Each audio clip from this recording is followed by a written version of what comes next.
नमस्कार साथियों, आपका स्वागत है अपने यूट्यूब चैनल वृष्टि स्टार इंस्टीट्यूट में। आज हम चर्चा करने वाले हैं वेद की। मीन्स हिंदू धर्म के 4 जो पवित्र ग्रंथ हैं, जिसे बोलते हैं ऋग्वेद, सामवेद, यजुर्वेद, अथर्ववेद। हम इन चारों वेदों की चर्चा करने वाले हैं।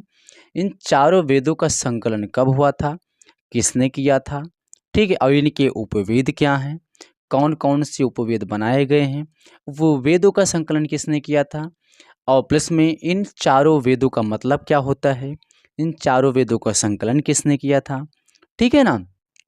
इन सब की चर्चा हम इन वेदों में करने वाले हैं। ओके। लेकिन इन चारों वेदों का जो संकलन हुआ था वो कब हुआ था? इन चारों वेदों का संकलन कब हुआ था? वैदिक सभ्यता में। इन चारों वेदों को समझने से पहले थोड़ा सा एक बात समझ लेते हैं।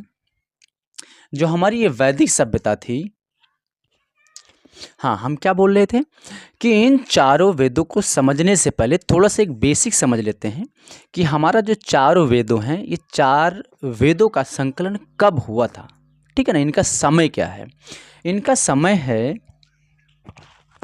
वैदिक सभ्यता। क्या मानते हैं? इनका समय जो माना जाता है वैदिक सभ्यता माना जाता है। और वैदिक सभ्यता का जो समय होता है, जो काल होता है, वो क्या माना जाता है?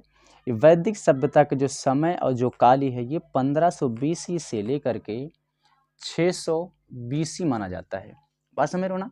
लेकिन 600 BC माना तो जाता है, लेकिन एक जगह मैंने एनटीपीसी का मतलब रेलवे एनटीपीसी में एक क्वेश्चन देखा था, जिसमें माना था 1500 BC से लेकर के 500 BC। तो इसमें कंफ्यूज मत होना, बट 90% जो हमें डेटा मिला है वो 600 मिला है, ठीक है ना।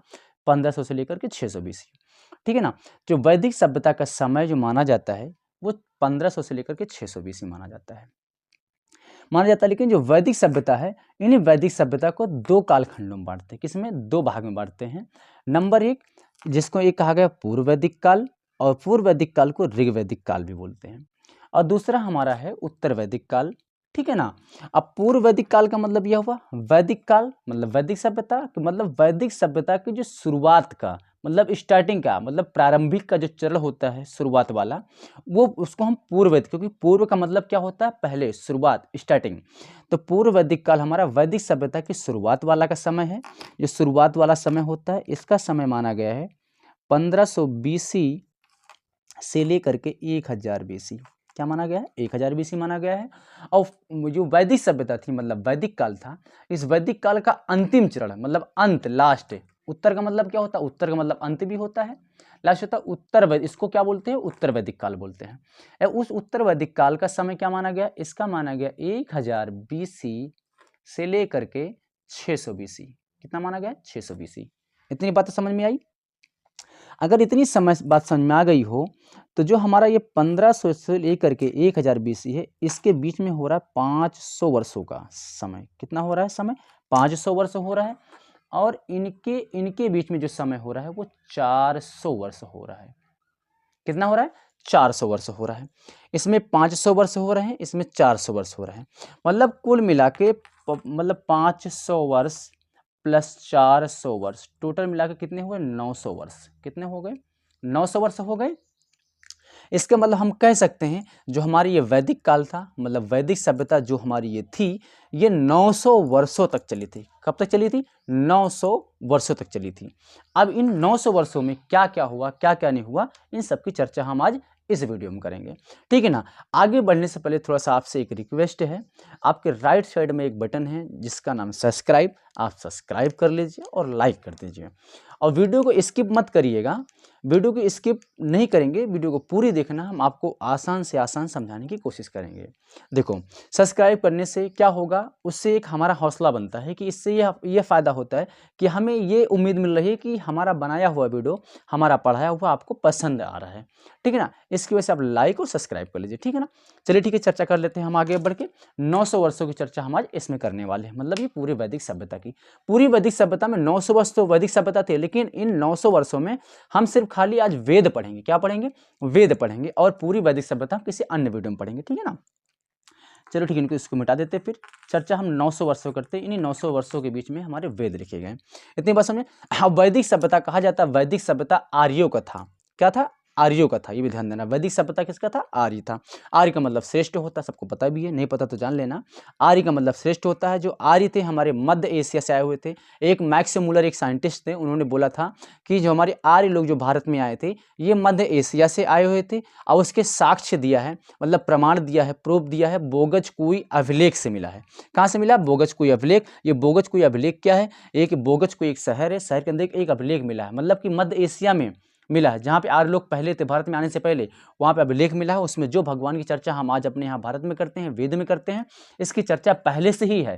कहाँ पे? उस बोगजकुई अभिलेख में। इसकी वजह से हम मान लेते हैं कि हमारे आर्य जो है मध्य एशिया से आए हुए हैं। बात नहीं समझ में आई? और ये किसने कहा था कि मध्य एशिया से आए हुए हैं? मैक्स मूलर ने कहा था। ये ध्यान देना, क्वेश्चन बहुत पूछा जाता है, ठीक है ना। आर्य का मतलब श्रेष्ठ होता है, मैंने बता ही दिया। चलो ठीक है, चर्चा करते हैं किसकी? वेद की चर्चा करते हैं। किसकी? वेद की। हम वेद की चर्चा करते हैं। किसकी? वेद की। वेद की चर्चा करते हैं। लेकिन हमारे कुल मिलाकर कितने वेद हैं? धार्मिक हिंदू धर्म के 4 ही ग्रंथ हैं, 4 ही वेद हैं, जिनका नाम है ऋग्वेद, सामवेद, यजुर्वेद, अथर्ववेद। 4 वेद हैं। इन चारों वेद इन्हीं मतलब ये वैदिक सभ्यता में किया गया था, मतलब इनका संकलन किया गया था। बस समझ। वेद कौन से? 4 होते हैं। अब 4 वेदों में से एक वेद जो सबसे पहला और सबसे पुराना, सबसे बड़ा, जिसका नाम है ऋग्वेद। क्या नाम है? ऋग्वेद। ये ऋग्वेद, हमारा ऋग्वेद का संकलन कब हुआ था? ऋग्वेद के बारे में कब लिखा गया था? संकल्प पूर्व वैदिक काल में हुआ था। कब हुआ था? पूर्व वैदिक काल में। इसको ऋग्वैदिक काल में, ऋग्वेद की वजह से इसको ऋग्वैदिक काल कहते हैं। अभी समझाते हैं ऋग्वेद का नाम ऋग्वेद ही क्यों पड़ा, ठीक है। एक ये हो गया। अब उसके बाद बचते हमारे 3 वेद। तीनों वेदों का संकलन हमारा उत्तर वैदिक काल में हुआ था। कब हुआ था? उत्तर वैदिक में। तीनों वेद कौन कौन से हैं? सामवेद, दूसरा हमारा है यजुर्वेद, यजुर्वेद, तीसरा हमारा है अथर्ववेद। अथर्व, सॉरी अथर्व लिख गया, अथर्व, अथर्ववेद। ये 4 वेद हैं। देखो, पूरे 500 वर्षों में 1500 से लेकर के 1000 के बीच में सिर्फ खाली ऋग्वेद, ऋग्वेद लिखा गया, मतलब ऋग्वेद का संकलन हुआ। अब उसके बाद जो हमारा 400 वर्षों बोलते हैं, 400 वर्षों में सिर्फ खाली सामवेद, यजुर्वेद, अथर्ववेद, तीनों वेद का संकलन हो गया, मतलब तीनों वेद को लिखा गया। बातें नहीं समझ में आई? 4 वेद हैं, ऋग्वेद, सामवेद, यजुर्वेद, अथर्ववेद। ऋग्वेद, सामवेद, यजुर्वेद, अथर्ववेद। ऋग्वेद, सामवेद, यजुर्वेद, अथर्ववेद। इतनी बात समझ आया? अब सबसे पहले समझ लेते हैं वेद। वेद का मतलब क्या होता है? वेद का मतलब ये होता है कि अपने समय के संग्रह को इकट्ठा करना, मतलब डेटा, मतलब समझते हो जो बातें हैं ना, उन बातों को इकट्ठा करना और उस एक जगह पे एकत्रित करना, वो हमारा वेद कहलाता है। बात समझ? उसको क्या कहलाता है? वेद कहलाता है। बात समझ आया? जो अपने समय के संग्रह को इकट्ठा करना हमारा वेद कहलाता है। मतलब कि जो वैदिक सभ्यता में थी, वैदिक सभ्यता में मतलब पीढ़ी दर पीढ़ी जो संकलन हुआ था, वो इकट्ठा करते करते करते इकट्ठा हुआ ना, उन्हीं को हम क्या कहते हैं? वेद कहते हैं। और वेद कितने हैं? 4 हैं। इन चारों में जो इकट्ठा हुआ है उन्हीं को हम क्या कहते हैं? वेद कहते हैं। इतनी बात समझ में आई? और जो वेद है हमारा, वेद हमारा अपौरुषीय इसको बोलते हैं। अपौरुषीय, अपौरुषीय। अब इसका मतलब क्या होता है? अपौरुषीय का मतलब, अपौरुषीय का मतलब होता है कोई पुरुष नहीं, किसी इंसान नहीं। मतलब जो वेद है हमारा अपौरुषीय, अपौरुषीय मतलब वेदों को जो है ना, किसी इंसान ने नहीं लिखा है, किसी इंसान ने इसका कुछ भी नहीं किया। मतलब कहने मतलब साफ साफ है, जो हमारे ये वेद है, मतलब ऋग्वेद, सामवेद, यजुर्वेद, अथर्ववेद, इसके अंदर जो लिखा हुआ है, इसके अंदर जो लिखा हुआ है उसको सीधा सामने साक्षात भगवान ने बताया है। क्या बताया? इसके अंदर जो मंत्र लिखा हुआ है, जो कुछ भी लिखा हुआ है, साक्षात भगवान ने बताया है। किसने बताया? भगवान ने बताया। इन भगवानों इसके अंदर मतलब कि ये समझो और आसान में, मान लो कि इसके अंदर ऋग्वेद के अंदर कुछ लिखा हुआ है, किताब समझ लो, किताब, 1 किताब, 2 किताब, 3 किताब, 4 किताब, इस 4 किताब, ऋग्वेद, सामवेद, यजुर्वेद, अथर्ववेद, एक किताब है। इसके अंदर कोई किताब होता है, उसके अंदर लिखा होता है ना, तो इसके अंदर जो लिखा गया है, जो डेटा लिखा है, उसको सीधा साक्षात भगवान ने बताया है, किसी इंसान ने नहीं बताया है। जो बातें भगवान बताते गए बताते गए बताते गए ऋषि मुनियों को, ज्ञानियों को, वही बातें इकट्ठा होती चली गई, वही संकलन होती गई, तो उन सारी बातों को वेदों में लिखा गया है। इसलिए इसको अपौरुषीय कहते हैं, कि मतलब पुरुष ने नहीं, सीधा भगवान ने बातों को बताई, उन बातों को इसमें लिखा गया है। इतनी बात समझ में आया? इसका मतलब क्या होता है अपौरुषेय का मतलब? अगर समझ में आ गया तो आगे बात करें, फिर बात समझ में आ रहा है नहीं बात? चलो ठीक है, आगे बात चर्चा करते हैं। जो हमारा ऋग्वेद है, ऋग्वेद का नाम ऋग्वेद ही क्यों पड़ा, हम ये थोड़ा समझ लेते हैं। भाई ऋग्वेद है, ऋग्वेद का नाम ऋग्वेद ही क्यों पड़ा, और कोई नाम रख देना चाहिए था? देखो इसको ध्यान समझना। पहली बात तो समझो ऋग, क्या समझो? ऋग, बस समझ में क्या समझना है इसको? ऋग। अब इसको हम ऋग, बल्कि ऋग जो है ना, ऋग हमारा ऋग धातु, संस्कृत के एक ऋग धातु से बना है। क्या बना है? ऋग धातु, ऋग धातु से बना है। ऋग का मतलब होता है मंत्र, क्या होता है? मंत्र होता है। अब वेद का मतलब क्या होता है? वेद का मतलब होता है ज्ञान, कह सकते हो ज्ञान का संग्रह, मतलब मंत्र, मंत्रों का संग्रह। हम कह सकते हैं कि ऋग्वेद मंत्रों का संग्रह, मतलब ऋग्वेद में मंत्रों की चर्चा की गई है। क्या की गई है? ऋग्वेद में मंत्रों की चर्चा की गई है, इसकी वजह से ऋग्वेद कहते हैं। अब मंत्र को, ऋग हुआ, मंत्र को हम ऋचाएं भी बोलते हैं। क्या बोलते हैं? ऋचाएं, ऋचाएं भी बोलते हैं, मंत्र को हम ऋचाएं बोलते हैं। इन्हीं ऋचाओं की वजह से इसका नाम ऋग्वेद पड़ा। ऋग्वेद की वजह से हमारा ऋग्वैदिक काल पड़ा। क्या पड़ा? इन ऋचाएं मतलब मंत्र, मंत्र की वजह से हमारा इस वेद का नाम ऋग्वेद पड़ा, और ऋग्वेद की वजह से हमारा ऋग्वैदिक काल पड़ा। बात इतनी समझ में आई? इसकी वजह से हमारा ऋग्वैदिक काल पड़ा था, और मंत्र की वजह से। इसका मतलब साफ साफ कह सकते हो, जो हमारा ऋग्वेद है, भगवान ने बताया था मंत्रों के बारे में, जो भगवान ने मंत्रों को बताया, उन मंत्रों को जो लिखा गया वो मंत्र इसमें लिखी गई हैं। मतलब कि जैसे एक मंत्र आपने सुना, ओम भूर्भुवः स्वः, लिखा है ना, ओम भूर्भुवः स्वः, क्या गायत्री मंत्र है ना? इस गायत्री मंत्र की भी चर्चा इसी ऋग्वेद में की गई। तो भगवान ने खुद सामने से बताया है कि गायत्री मंत्र बताया, ओम भूर्भुवः स्वः, सामने भगवान ने बताया था। तो उन सब के मंत्रों की चर्चा इस ऋग्वेद में है। इतनी बात समझ में आ गई? जो हमारा ऋग्वेद हो गया, दूसरा हमारा सामवेद हो गया। साम का मतलब क्या होता है? साम का मतलब समझ लो, साम का मतलब होता है संगीत। सामवेद का नाम साम, मतलब सामवेद क्यों पड़ा? समझ लो, साम का मतलब होता है संगीत, गाना, संगीत, और वेद का मतलब होता है ज्ञान, मतलब संगीत का ज्ञान, मतलब कि गीतों का संग्रह, मतलब संगीत का संग्रह किसे कहा जाता है? सामवेद कहा जाता है। इस संगीत की वजह से इसमें भगवान ने बताया था गाना, भगवान ने ये साम बताया था ना, आपने एक स्वर सुना है, सारे गामा पाधानी, सारे गामा पाधानी, 7 स्वर हैं, इन 7 स्वरों को सामवेद, इन संगीत की वजह से हमारा सामवेद पड़ा। यजुर्वेद, यजुर का मतलब क्या होता है? इसको पढ़ सकते हो यजुर, मतलब यजुर समझ सकते हो ऐसे, यजु का मतलब होता है यज्ञ। क्या होता है? यज्ञ होता है। यजुर का मतलब क्या होता है? यज्ञ होता है। यज्ञ होता है। वेद का मतलब ज्ञान, मतलब कह सकते हो यज्ञों का ज्ञान। यज्ञ ज्ञान किसमें? हमारा यजुर्वेद में है।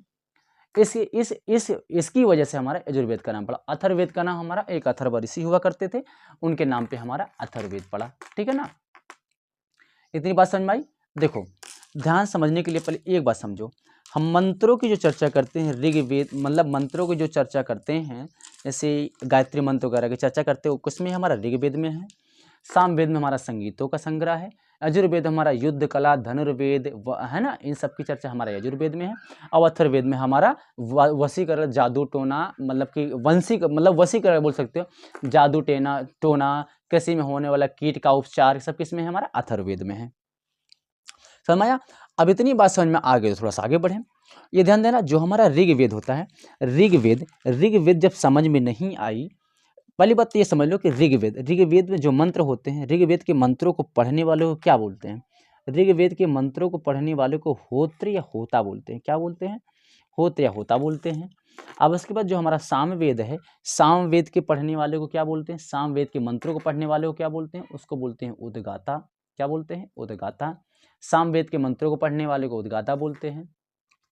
अब यजुर्वेद के मंत्रों को पढ़ने वाले को बोलते हैं अधर्यु। क्या बोलते हैं? अधर्यु बोलते हैं।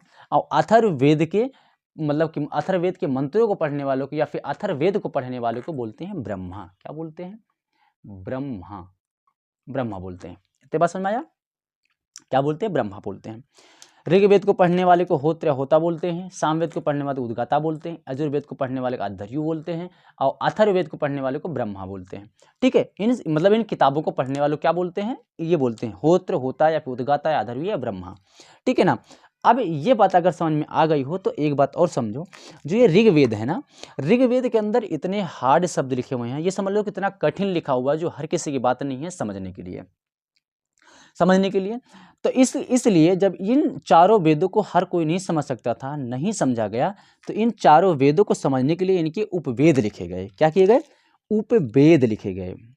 उपवेद, उपवेद का मतलब क्या होता है? उप का मतलब क्या होता है? आसान, वेद का मतलब ज्ञान, मतलब कि ज्ञान को आसान बनाना। उप का मतलब क्या होता है? आसान होता है। वेद का मतलब क्या होता है? ज्ञान होता है, मतलब आसान ज्ञान, मतलब ज्ञान को आसान बनाना। इस मतलब ऋग्वेद के अंदर जो लिखा हुआ है, इन सभी चीज़ों को आसान बनाने के लिए इनके उपवेद लिखे गए। तो हम कह सकते हैं ऋग्वेद का उपवेद क्या है? ऋग्वेद का उपवेद है आयुर्वेद। क्या नाम है इसका? आयुर्वेद। आयुर्वेद, ऋग्वेद का उपवेद हमारा आयुर्वेद है। क्योंकि हमारा जो ऋग्वेद में बातें लिखी गई हैं, जो मंत्र लिखे गए, जो कुछ भी लिखा गया, इतना हार्ड, इतना कठिन, जो समझ में नहीं आया, तो इन सारे डेटा जो ऋग्वेद के अंदर लिखा हुआ है, इन्हीं को आसान, मतलब इसमें जो लिखा हुआ, इन्हीं सारी बातों को समझने के लिए और आसान बनाया गया, जिसका नाम पड़ा आयुर्वेद। क्या नाम पड़ा? आयुर्वेद। और आयुर्वेद को लिखा किसने है? आयुर्वेद को लिखने वाले हैं जिनका नाम है प्रजापति। क्या नाम है? प्रजापति। मतलब ऋग्वेद को आसान बनाने वाले कौन है? प्रजापति हैं। उसी तरह सामवेद, सामवेद को आसान बनाने वाले कौन है? सामवेद का उपवेद क्या है? सामवेद का उपवेद है गंधर्ववेद। एक काम करते हैं, थोड़ा सा इसको अच्छा लिख देते हैं इसमें। सामवेद, सामवेद को आसान बनाने वाले कौन है? सामवेद को आसान इनका उपवेद है, सामवेद का उपवेद है गंधर्ववेद। क्या नाम है? गंधर्ववेद। गंधर्व, गंधर्ववेद। ठीक है। सामवेद का उपवेद क्या है? गंधर्ववेद। और यजुर्वेद का उपवेद है धनुर्वेद। क्या नाम है? धनुर्वेद नाम है। ठीक है। जो हमारा अथर्ववेद है, अथर्ववेद का हमारा जो उपवेद है उसका नाम है शिल्प वेद। क्या नाम है? शिल्प वेद। ठीक है। अब ये उपवेदों को, मतलब उपवेद की रचना क्या हुई, मतलब उपवेदों की जरूरत क्या पड़ी थी? इसलिए जरूरत पड़ी थी कि जो हमारे ये वेद लिखे हुए हैं, ऋग्वेद, सामवेद, यजुर्वेद, अथर्ववेद, इनको थोड़ा आसान, इसके अंदर जो लिखा हुआ है उसी को थोड़ा और आसान बना देना, वो हमारा उपवेद कहलाता है। उपवेद हमारा क्या हुआ? उपवेद का मतलब है वेदों को आसान बनाना। तो हमारा ऋग्वेद का उपवेद क्या है? आयुर्वेद है। आयुर्वेद को किसने किसने मतलब आयुर्वेद को किसने लिखा है? प्रजापति ने लिखा है। और उसके बाद गंधर्ववेद है। गंधर्ववेद को लिखने वाले कौन है? गंधर्ववेद को लिखे हैं भरत मुनि ने। किसने लिखा था? भरत मुनि, भरत मुनि ने लिखा था। और उसके बाद जो हमारा धनुर्वेद है, धनुर्वेद को जो लिखे थे उनका नाम था विश्वामित्र। क्या नाम था? विश्वामित्र, विश्वामित्र ने लिखा था। और जो हमारा शिल्प वेद है, शिल्प वेद को लिखने वाले हैं जिनका नाम है विश्वकर्मा। क्या नाम है? विश्वकर्मा। विश्वकर्मा ने शिल्प वेद को लिखा था। मतलब कि अथर्ववेद का जो उपवेद है, अथर्ववेद का उपवेद शिल्प वेद है, शिल्प वेद को लिखने वाले विश्वकर्मा है। यजुर्वेद का उपवेद हमारा धनुर्वेद है, धनुर्वेद को लिखने वाले विश्वकर्मा है। और उसके बाद सामवेद का उपवेद हमारा गंधर्ववेद है, गंधर्ववेद को लिखने वाले भरत मुनि हैं। अब उसके बाद ऋग्वेद का उपवेद हमारा आयुर्वेद है, आयुर्वेद को लिखने वाले प्रजापति। मतलब इसको कह सकते हैं ऋग्वेद को आसान बनाने वाले प्रजापति हैं, सामवेद को आसान बनाने वाले भरत मुनि हैं, यजुर्वेद को आसान बनाने वाले विश्वामित्र हैं, अथर्ववेद को आसान बनाने वाले हमारे विश्वकर्मा हैं। इतनी बातें समझ में आ गई? अगर समझ में आ गई हो तो बातें कुछ आगे बढ़े फिर। और हाँ, एक चीज़ और, हम मैंने एक बात तो बता दिया ये कि अच्छा हाँ ठीक, सब बता दिया हूँ ना, कि मतलब कि सामवेद को पढ़ने वाले को उद्गाता बोलते हैं, यजुर्वेद को पढ़ने वाले को अथर्ववेद बोलते हैं, और उसके बाद अथर्ववेद को पढ़ने वाले को ब्रह्म बोलते हैं। मैंने बता ही दिया। अगर बता दिया तो थोड़ा चर्चा कर लेते हैं अब आगे वेदों को थोड़ा सा और अच्छे से ना। और हाँ, एक चीज़ और, एक बात थोड़ा और याद दो, जो हमारा ऋग्वेद है, ऋग्वेद को संकलन करने वाले, इनके क्वेश्चन बहुत पूछा जाता है। ऋग्वेद को जो संकलन किया था, संकलन करने वाले का नाम है कृष्ण द्वैपायन वेद व्यास। क्या नाम है? कृष्ण द्वैपायन वेद व्यास। क्या नाम है? वेद व्यास। कृष्ण द्वैपायन वेद व्यास ने ही ऋग्वेद का संकलन किया था। बस ना, जो डेटा इकट्ठा हुआ है वो ऋग्वेद का डेटा कृष्ण द्वैपायन वेद व्यास ने किया था। ठीक है ना? ये हो गई हो चर्चा। आगे थोड़ा सा आगे चर्चा कर लेते हैं, फिर थोड़ा इसको मिटा देते हैं ना। चलो ठीक है, थोड़ा चर्चा कर लेते हैं अब ऋग्वेद के बारे में ना। देखते हैं ऋग्वेद में क्या है। पहली बात तो लिखो, इसको हम कह सकते हैं सबसे पुराना और सबसे बड़ा है। ऋग्वेद हमारा क्या है? लिख सकते हैं सबसे पुराना और सबसे बड़ा है। ऋग्वेद हमारा क्या है, सबसे पुराना है और सबसे बड़ा है, ठीक है ना। अब दूसरी बात इसमें क्या लिख सकते हैं, जो हमारा ऋग्वेद है ना, ऋग्वेद के प्रमुख देवता, मतलब ऋग्वैदिक काल के प्रमुख देवता भी लिख सकते हो। प्रमुख देवता इंद्र हैं। कौन है, इंद्र है। मतलब कह सकते हो जो हमारा इंद्र भगवान है ना, ये प्रमुख देवता पूर्व वैदिक काल के प्रमुख देवता थे। क्या थे, पूर्व वैदिक काल के प्रमुख देवता। जो हमारा उत्तर वैदिक काल आता है, उत्तर वैदिक काल के प्रमुख देवता हो जाते हैं प्रजापति। उत्तर वैदिक काल के प्रमुख देवता किसको बोलते हैं, प्रजापतियों को बोलते हैं। प्रजापति एक देवता थे, पूर्व वैदिक काल में इंद्र भगवान सबसे प्रमुख थे और उत्तर वैदिक काल में हमारे प्रजापति हो जाते हैं, ठीक है ना। आगे नेक्स्ट लिखो। लिख सकते हैं ये जो हमारा ऋग्वैदिक काल है, ऋग्वैदिक काल के मतलब कि जो हमारा ऋग्वैदिक काल का जो रचना हुई है, मतलब इसका संकलन हुआ है, ये कब हुआ था, पूर्व वैदिक काल में हुआ था। ऋग्वैदिक काल का क्या है, रचना पूर्व वैदिक काल में हुई थी। और एक चीज और ध्यान देना, जो 4 वेद हैं, 4 वेद कौन कौन से, ऋग्वेद, सामवेद,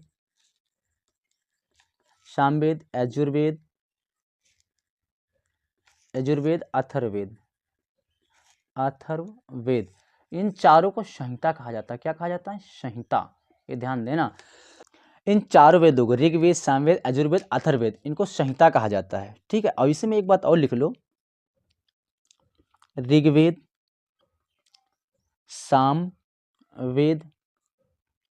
सामवेद और यजुर्वेद को वेद त्रयी कहा जाता है। क्या कहा जाता है, वेद त्रयी।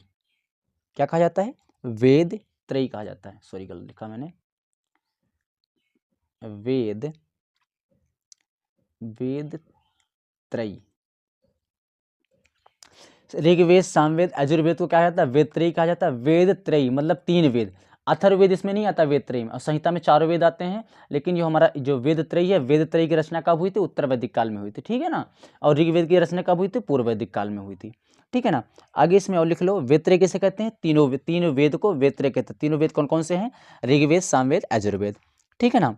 और इसमें लिख सकते हो, ये जो ऋग्वेद है, ऋग्वेद में 1.5 लाख मतलब 50 लाख, मतलब कि पूछ सकते हो 1.5 लाख शब्द हैं। कितने हैं, ऋग्वेद में 1.5 लाख शब्द हैं।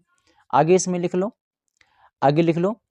जो ये हमारा आयुर्वेद है, आयुर्वेद मतलब जो हमारा आयुर्वेद है, आयुर्वेद क्या है, ऋग्वेद का उपवेद है ना, आयुर्वेद हमारा ऋग्वेद का उपवेद है। लेकिन जो आयुर्वेद एक हमारे ऋषि हुआ करते थे, जिनका नाम था सुश्रुत। क्या नाम था, सुश्रुत एक ऋषि हुआ करते थे। इन्होंने बोला है कि नहीं, आयुर्वेद ये हमारा अथर्ववेद का उपवेद है। क्या, आयुर्वेद अथर्ववेद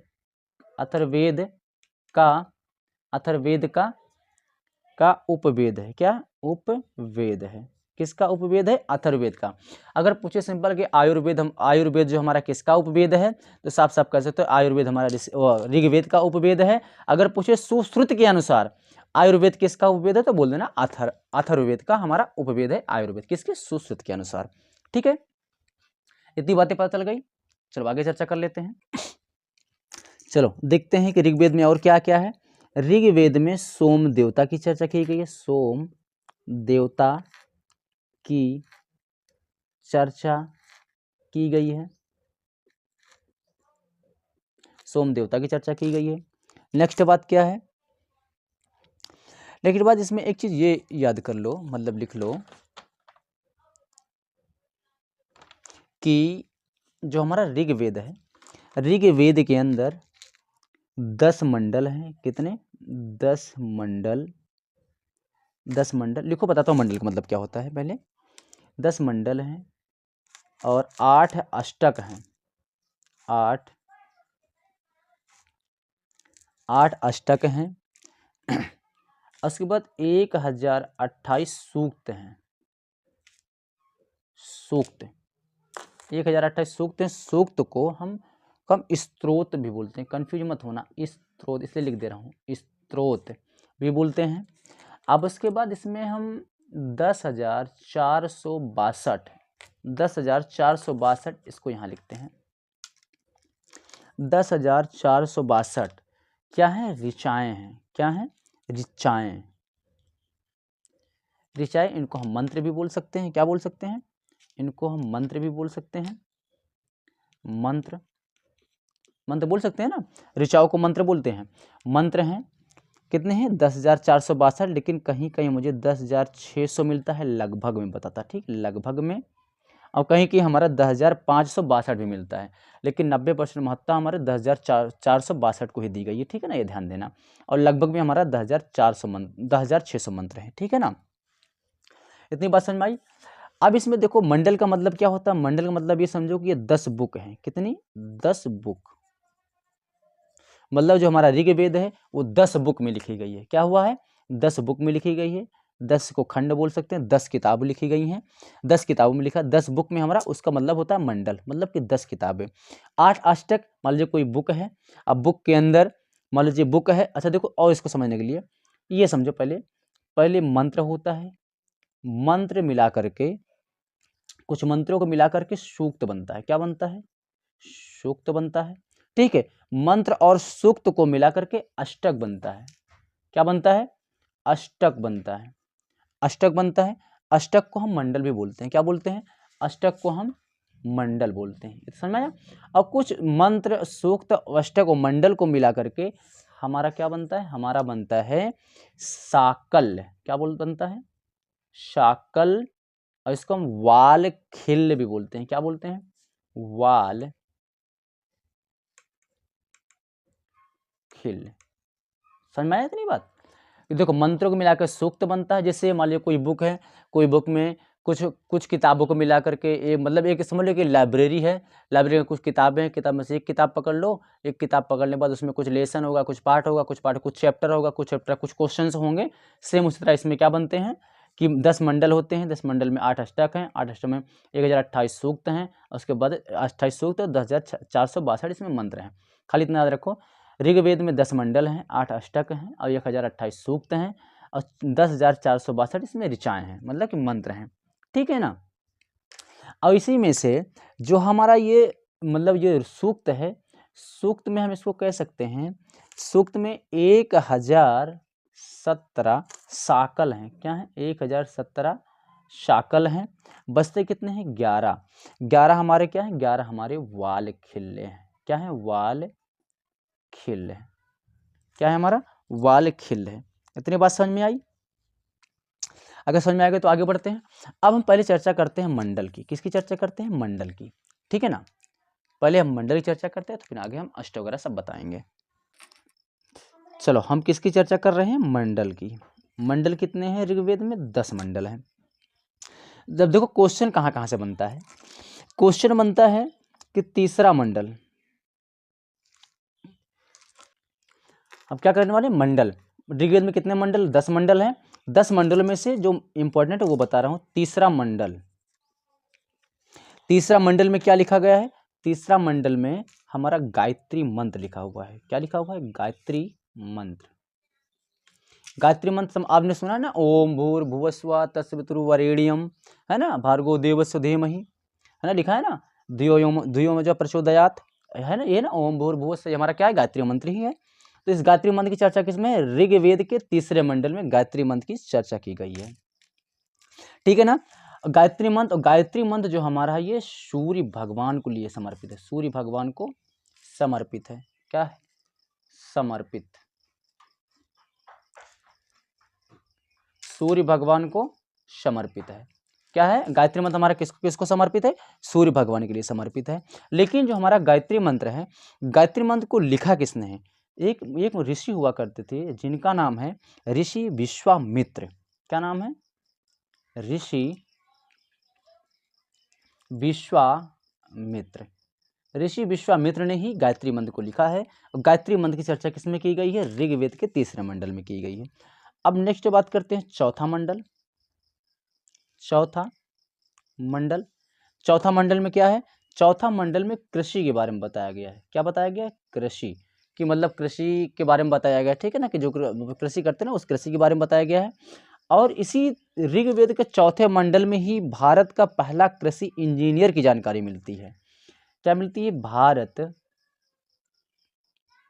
भारत के पहले कृषि इंजीनियर, क्या?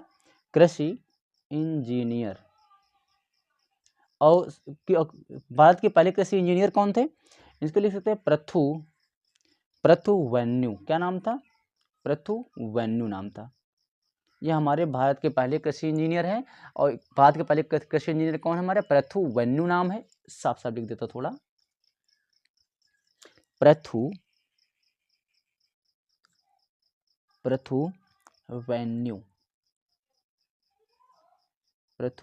नाम है, ठीक है ना, पृथुवेन्यू नाम है। जो हमारे जो पृथुवेन्यू है, सबसे पहले इनकी चर्चा किसमें मिलती है? हमारे चौथे मंडल में मिलती है। इतनी बातें समझ में आ गई। अब चौथे मंडल के बाद क्या करते हैं? अब चौथे मंडल के बाद हम डायरेक्ट लिखते हैं सातवां मंडल। क्या लिखते हैं? सातवां मंडल। अब सातवें मंडल में क्या किया गया है? सातवें मंडल में दशराज युद्ध का वर्णन किया गया है। किसका किया गया है? दशराज युद्ध। दशराज युद्ध का वर्णन किया गया है। दशराज युद्ध का वर्णन किया गया है। अब ये दशराज युद्ध क्या है? दशराज युद्ध क्या है? देखो, दशराज युद्ध का मतलब ये हुआ कि 10 राज युद्ध का मतलब 10 राजाएं, मतलब 10 राजाओं का युद्ध। दशराज का मतलब क्या हुआ? 10 राजाओं का युद्ध। और ये युद्ध कब हुआ था? ये रावी नदी के किनारे हुआ था। आर्य लोग आए थे। आर्यों के राजा सुदास थे। और भारत में जो भारत के लोग थे, भारत में 10 राजा थे। 10 राजाओं को सुदास ने हराया था। मतलब आर्यों के राजा सुदास ने 10 राजाओं को हराया था। कहाँ हराया था? रावी नदी के तट पे हराया था। तो उन्हीं की जो चर्चा है इससे सातवें मंडल में मिलती है। तो क्वेश्चन पूछ लेता है, ऋग्वेद के सातवें मंडल में किसकी चर्चा की गई है? तो दशराज युद्ध की चर्चा की गई। अब आठवें मंडल में क्या है? आठवां मंडल। आठवें मंडल में हस्तलिखित रचना के बारे में बताया गया। क्या? हाथ से लिखी हुई रचना।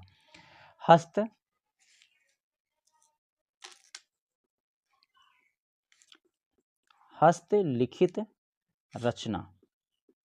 हस्तलिखित रचना के बारे में बताया गया। हस्तलिखित रचना के बारे में बताया गया, मतलब हाथ से लिखी हुई रचना। और उसके बाद नौवां मंडल कौन सा है? नौवां मंडल में क्या है? नौवें मंडल में सोम देवता के बारे में बताया गया है। क्या? सोम देवता। अगर पूछे कोई कि नौवें मंडल में क्या बताया गया है? नौवें मंडल में सोम देवता के बारे में बताया गया है। उसके बाद 10वां मंडल जो मोस्ट इंपॉर्टेंट है, 10वां मंडल। 10वां मंडल में बताया गया जाति व्यवस्था। क्या बताई गई है?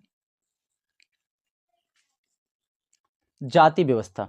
जाति व्यवस्था का मतलब ये हुआ कि 10वें मंडल में ये बताया गया है कि जो जाति थी ना, वो व्यवसाय के आधार पे थी, ना कि वंश के आधार पे। मतलब कि जो हमारा ऋग्वेद में, मतलब पूर्व वैदिक काल में जाति व्यवस्था थी, वो व्यवसाय के आधार पे थी, मतलब कार्य के आधार पे थी। जैसे पहली जो जाति थी, उस जाति का नाम है ब्राह्मण। क्या नाम है? ब्राह्मण। दूसरा हमारा है क्षत्रिय। क्या नाम है? क्षत्रिय।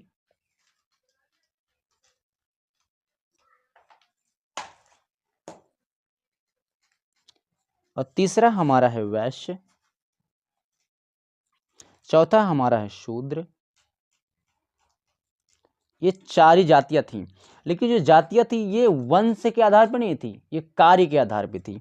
अब ब्राह्मण का क्या मतलब है? ब्राह्मण का मतलब होता है शिक्षा देना। अब उसके बाद क्षत्रिय का मतलब क्या होता है? रक्षा करना। वैश्य का मतलब होता है व्यापार करना। और शूद्र का मतलब होता है कारीगर। अब इसको थोड़ा समझ लेते हैं। ये व्यवसाय के आधार पर थी, व्यवसाय। अब व्यवसाय का आधार मतलब ये कैसे जाते थी? मतलब कहने का मतलब ये है, मान लीजिए कोई इंसान है, वो ब्राह्मण है।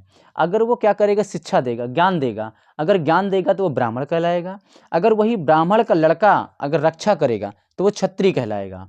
बस समझ। लेकिन वही क्षत्रिय या ब्राह्मण का लड़का अगर व्यापार करने लगेगा तब वो क्या का वैश्य कहलाएगा। और वही ब्राह्मण का लड़का अगर कारीगर बन जाए, काम करने लगे, तो वो हमारा शूद्र कहलाएगा।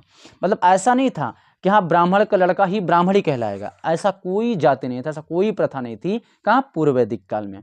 जाति मतलब इसीलिए इसको बोलते हैं कार्य के आधार पे, मतलब व्यवसाय के आधार पे, इसलिए बोला जाता है कि कार्य के आधार पे ही यहाँ पे जाति प्रथा थी, मतलब जाति व्यवस्था थी।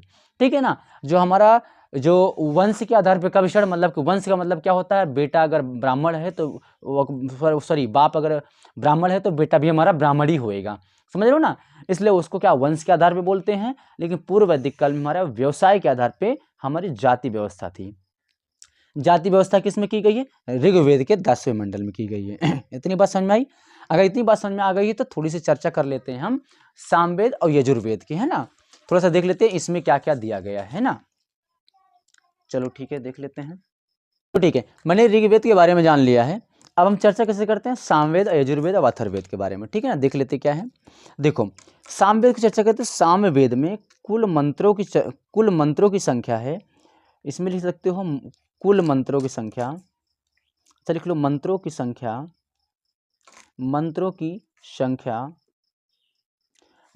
संख्या है 1869। अब 1869 तो है, लेकिन ये तुम्हारा क्या है? कुल है, मतलब टोटल हमारा सामवेद में कुल मंत्र कितने हैं? 1869 मंत्र हैं। लेकिन जहाँ ऋग्वेद की बात करें तो ऋग्वेद में हमारा 10,462 मंत्र हैं, समझ में आया। लेकिन हमारा सामवेद में टोटल कुल मंत्र कितने हैं? 1869 मंत्र हैं। लेकिन 1869 मंत्र में से 1474 मंत्र ऋग्वेद से लिए गए हैं। किससे लिए गए हैं? ऋग्वेद से लिए गए हैं। बचते कितने हैं? बचते हैं, अगर 1869 में से 1474 घटा दोगे तो हमारे 395 मंत्र बचते हैं। कितने बचते हैं? 395 मंत्र कह सकते हैं, मतलब बचते हैं।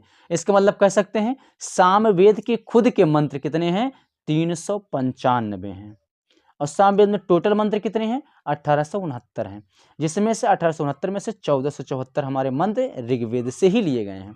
इतनी बात समझ में आई। नेक्स्ट बात करें तो इस कहा गया भारतीय संगीत का जनक कहा जाता है। किसको कहा जाता है? लिख सकते हो भारतीय संगीत का जनक। भारतीय संगीत का जनक किससे कहा जाता है? सामवेद को कहा जाता है। क्योंकि संगीत का जनक इसलिए कहा जाता है, जो संगीत का स्वर होते हैं, स्वर 7 स्वर यहीं से लिया गया है। कहाँ से? सामवेद से। सामवेद ही पहला वो स्वर मिला था। 7 स्वर लिख सकते हो।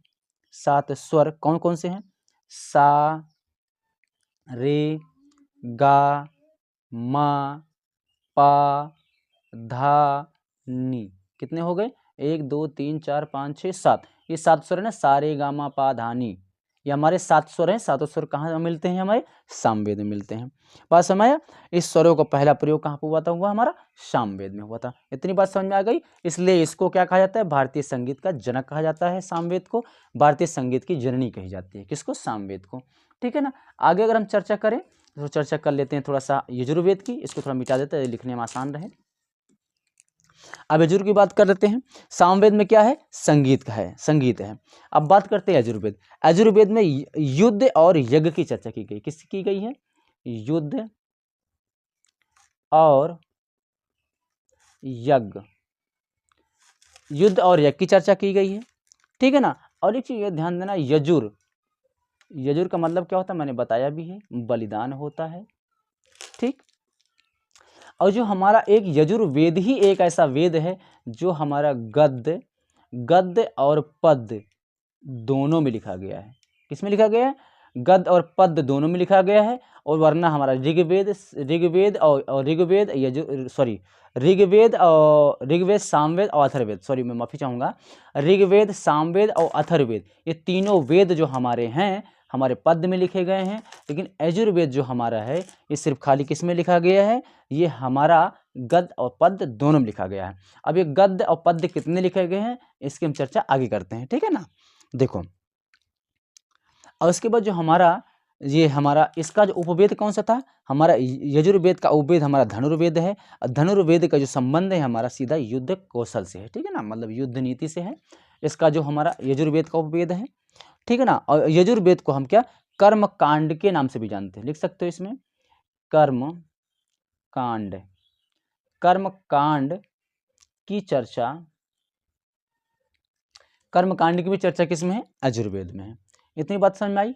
अगर समझ में आ गई थोड़ा सा बात कर लेते हैं अथर्ववेद की।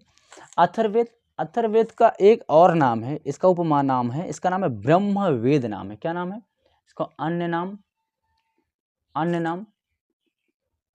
ब्रह्मवेद नाम है। और दूसरा नेक्स्ट बात करें, ये सबसे लोकप्रिय है। क्या है? सबसे लोकप्रिय ग्रंथ है, सबसे लोकप्रिय है। नेक्स्ट बात करें, ये सबसे नया वेद है। आगे नेक्स्ट बात करें तो इसी वेद में मतलब अथर्ववेद में जादू टोना वंशीकरण किया गया है। क्या? जादू टोना वंशीकरण की चर्चा की गई है। क्या किया गया? जादू टोना वंशीकरण की चर्चा की गई है। और इसमें नेक्स्ट बात करें तो कृषि में जो कीट होते हैं, कीट जो मतलब कि फसल वगैरह खा जाते हैं ना, उसके निवारण की चर्चा इसमें की गई कि निवारण कैसे किया जाएगा। क्वेश्चन पूछता है ये कि कृषि में कीट के निवारण की चर्चा किस वेद में है? अथर्ववेद में है। बस माया। और इसमें एक इम्पॉर्टेंट चीज़ है कि इम्पॉर्टेंट ये है कि इसी वेद में ही कन्या जन्म की निंदा की जाती थी। क्या? इसी वेद में कन्या, इसमें लिख सकते हो कन्या जन्म लिख सकते हो, कन्या जन्म की निंदा, कन्या जन्म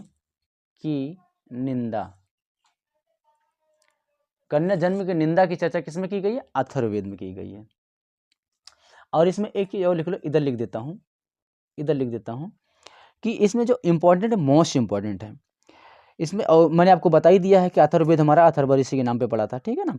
अब इसमें बता देते हैं आपको, इस वेद में सभा और समिति को, मतलब जो सभाएं होती थी और जो समितियां इकट्ठा होती, सभा का मतलब क्या होता है? सज्जन लोग, मतलब जानकार लोग जो सभा करते थे, और समिति का मतलब यह होता है गांव के लोग सब इकट्ठा होना।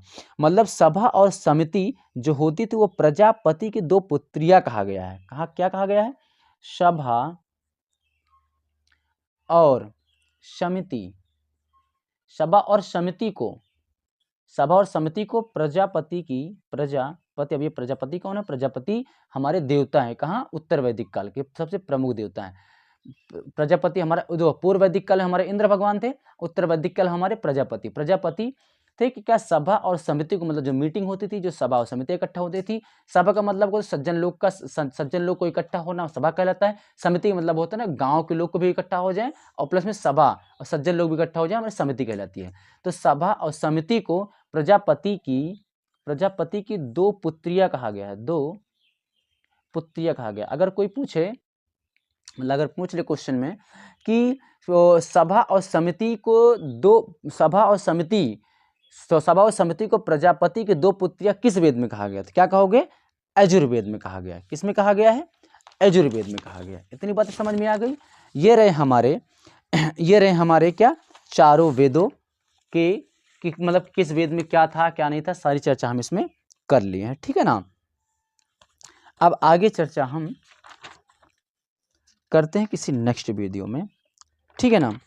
ये हमारे 4 वेद रहे। चारों वेदों को मैंने आपको बता दिया है, चारों वेदों को मतलब बता दिया है कि इसमें मंडल कितने हैं, ठीक है ना, सूक्त कितने हैं, मंत्र कितने हैं, सब बता दिया है।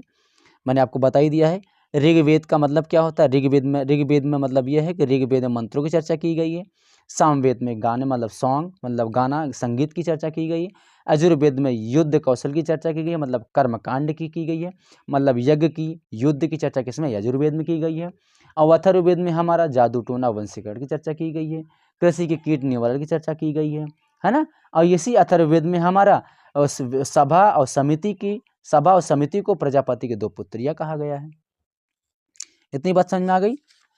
अगर बात इतनी समझ में आ गई है तो आगे हम चर्चा क्या करेंगे? ब्राह्मण ग्रंथ देखेंगे, ठीक है ना, कि ब्राह्मण ग्रंथ क्या होता है, ठीक है ना। फिर मिलते हैं किसी नेक्स्ट वीडियो में। जय हिंद, जय भारत।